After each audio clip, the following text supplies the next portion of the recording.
Fourth part,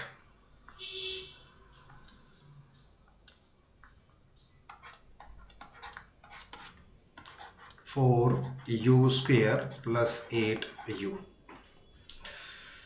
इसमें constant term नहीं है, इसलिए क्या करेंगे, सॉल्यूशन के लिए 4u square plus 8u,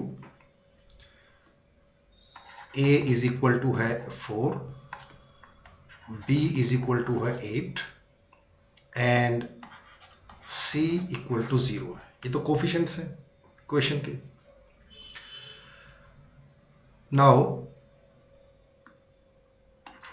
put 4u square plus 8u equal to 0 to get the zeros of the polynomial.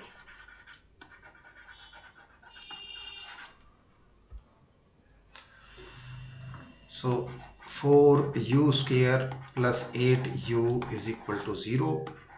4u common निकल जाएगा, u अंदर बचेगा, plus 2 equal to 0.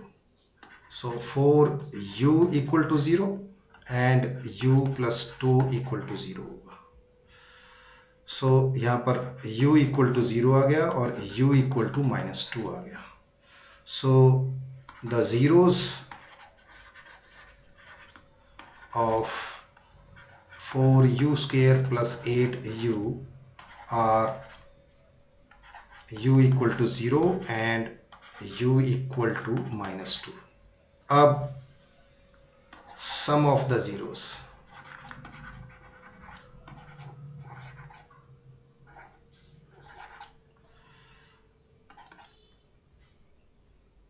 so this is 0 plus -2, ये sum of the zero क्या आएगा, -2।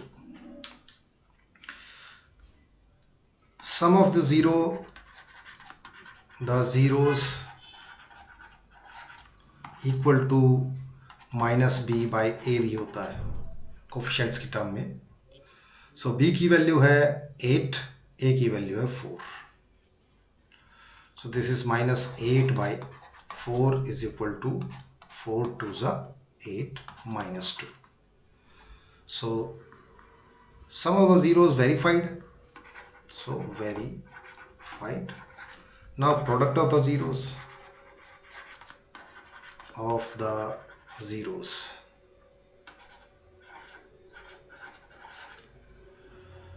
is equal to 0 into -2 equal to 0. और in terms of coefficient ये होते हैं c by a. So c की वैल्यू क्या है, 0 है, by a की वैल्यू क्या है, 4 है, this is equal to 0. So verified हो गया।